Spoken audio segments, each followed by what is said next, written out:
Hi viewers, welcome to south Indian recipe. இன்றைக்கி evening snack பார்த்திங்கன்னா chicken cutlet. இந்த chicken cutlet எப்படி செய்யலாங்கிறத தான் இந்த வீடியோவில் நம்ம பார்க்க போகிறோம். வாங்க. இதில் பார்த்திங்கன்னா 1/4 கிலோ போன்லெஸ் சிக்கன் எடுத்துருக்கிறேன்.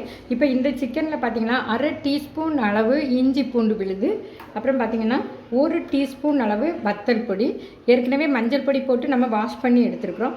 அப்போ பார்த்திங்கன்னா ஒரு 1/2 டீஸ்பூன் அளவுக்கு நம்ம மிளகு பொடி, இந்த சிக்கனுக்கு தேவையான அளவு உப்பு சேர்த்து இதை நல்லா மிக்ஸ் பண்ணிக்கலாம். ஃபஸ்ட்டில் மசாலாக்களை போட்டு நல்லா சிக்கனில் மிக்ஸ் பண்ணியாச்சு. இந்த இஞ்சி பூண்டு விழுது போடும்போது ஒரு கவுச்ச ஸ்மெல் வராது. இப்போ இதை நம்ம குக்கரில் சேர்த்துக்கலாம். அதோடு பார்த்திங்கன்னா 4 பீஸ் உருளைக்கிழங்கு இதையும் நம்ம இதோட சேர்த்துட்டு ஒரு 1/4 கப்பு தண்ணி ஊற்றி இதை குக்கரில் ஒரு 3 விசிலுக்கு வேக வச்சு எடுத்துக்கலாம். ஒரு வானிலை அடுப்பில் வச்சு இதில் 2 டேபிள் ஸ்பூன் பார்த்திங்கன்னா கடலை மாவு, இதை நம்ம லைட்டாக சூடு பண்ணி எடுத்துக்கலாம். ஏன்னா அந்த பச்சை ஸ்மெல் போக முடியாது, நம்ம இதை சூடு பண்ணி எடுத்துக்கலாம். பார்த்திங்கன்னா சிக்கன் நல்லா வெந்துடுச்சு. அதே மாதிரி பார்த்திங்கன்னா உருளைக்கிழங்கும் வெந்துட்டு. இப்போ நம்ம இந்த உருளைக்கிழங்கு தொலி எடுத்துகிட்டு இதை கையில் பிசைஞ்சிக்கலாம். இதை மிக்ஸி ஜாரில் போட்டு குறகுறப்பாக நம்ம அரைச்சி எடுத்துக்கலாம். மிக்ஸியை பல்க் மோடில் போட்டுட்டு இப்படி தான் எடுக்கணும். இதை விட நைஸாக அரைச்சா டேஸ்டியாக இருக்காது. இப்போ இனி இதுக்கு மசாலா ரெடி பண்ணிடலாம். மசாலா ரெடி பண்ணுறதுக்காக ஒரு வானிலையில் 2 டேபிள் ஸ்பூன் எண்ணெய் சேர்த்துருக்குறேன். குக்கிங் ஆயில் எதுவானாலும் சேர்த்துக்கலாம். இதில் பார்த்திங்கன்னா கொஞ்சமாக சோம்பு, இப்போ சோம்பு பொரியட்டும். இப்போ இதோட பார்த்திங்கன்னா இதில் 2-3 பல் பூண்டு, அப்புறம் கொஞ்சமாக இஞ்சி, ஒரு மிளகாய், இதையும் நம்ம இதில் சேர்த்துக்கலாம். அந்த பூண்டும் இஞ்சியும் சேரும்போது நல்ல ஒரு வாசனையாக இருக்கும். இது இடித்து சேர்க்கறத விட இப்படி போடும்போது சாப்பிட்றதுக்கு நல்லாயிருக்கும். இது கொஞ்சம் ஃப்ரை ஆகட்டும். இதோட பார்த்திங்கன்னா ஒரு பெரிய சைஸ் வெங்காயம் பொடிசாக நறுக்கி வச்சுருக்கிறேன். இதை இதில் போட்டுக்கலாங்க. இப்போ இதை கண்ணாடி பதத்துக்கு நம்ம எண்ணெயில் நல்லா ஃப்ரை பண்ணி எடுப்போம். வெங்காயம் கண்ணாடி பதத்துக்கு நல்லா வதங்கிடுச்சு. இப்போ இதுக்கு தேவையான மசாலாக்களை சேர்த்துக்கலாம். பாருங்கள், 1 டீஸ்பூன் மஞ்சள் பொடி, 1 டீஸ்பூன் மிளகு பொடி, இது சிக்கன் மசாலா, 1 டேபிள் ஸ்பூன் அளவு சிக்கன் மசாலா சேர்த்துருக்குறேன். இப்போ இதில் எல்லாமே நம்ம இதில் ஃப்ரை ஆகி சேர்த்த மசாலாக்கள் தான். அதனால் லைட்டாக வெந்தால் போதும். இப்போ இதில் பார்த்திங்கன்னா கடலை மாவு, நான் 2 டேபிள் ஸ்பூன் கடலை மாவு எடுத்து லேசாக வறுத்து சூடு பண்ணி எடுத்து வச்சுருந்தேன். அப்படின்னா அந்த பச்சை ஸ்மெல் போயிடும். இப்போ அதையும் நம்ம இதில் சேர்த்துக்கலாம். இப்போ இந்த மசாலாவுக்கு தேவையான உப்பு, நம்ம எவ்வளோ உப்பு தேவையோ கரெக்டாக இருக்கணும். அதிகமாகிட்டுனா நல்லா இருக்காது. அதனால் நம்ம சிக்கனில் ஏற்கனவே நம்ம உப்பு சேர்த்து தான் அதை வேக வச்சு எடுத்துருக்கோம். அதனால் இந்த மசாலாவுக்கு தேவையான உப்பு சேர்த்துக்கலாம். இதோட பார்த்திங்கன்னா கொஞ்சமாக மல்லி இலை,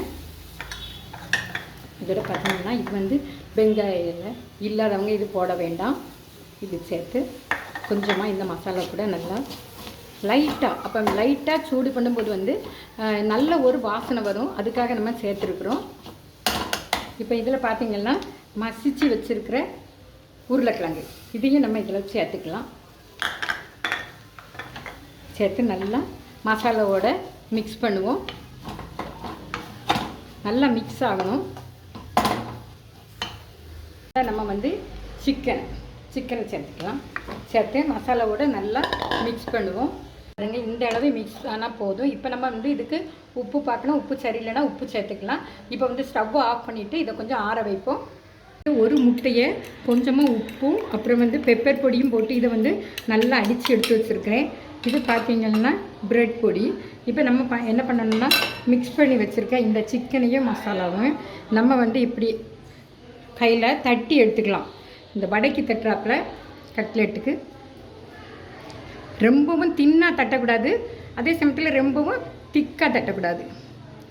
இதை ஃபஸ்ட்டில் நம்ம இப்படி தட்டி எடுத்து வச்சுக்கலாம். தட்டி வச்சுருக்கிற சிக்கன் மிக்ஸை நம்ம இந்த முட்டை இதில் போட்டு அதை அப்படியே எடுத்து ப்ரெட் பொடியில் ரோல் பண்ணி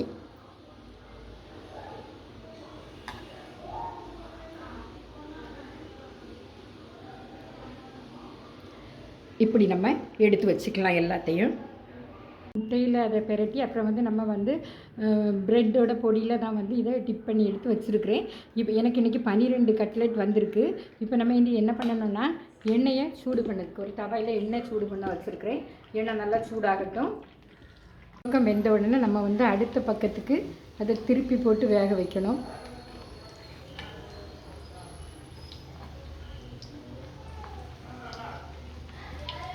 வேகட்டும். பாருங்கள், நல்லாவே சிவந்து அருமையாக வெந்திருக்கு. நம்ம வந்து வேகலை, ஒரு பக்கம் வேகாத மாதிரி இருந்ததுன்னா நம்ம திருப்பி போட்டு இப்படி வேக வச்சுக்கலாம்.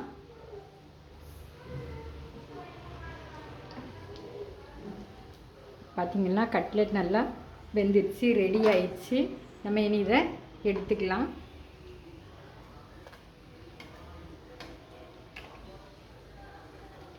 இப்படியா நம்ம எல்லாத்தையும் சுட்டு எடுக்கலாம். அருமையான டேஸ்டியான சிக்கன் கட்லெட் ரெடி ஆயிடுச்சு.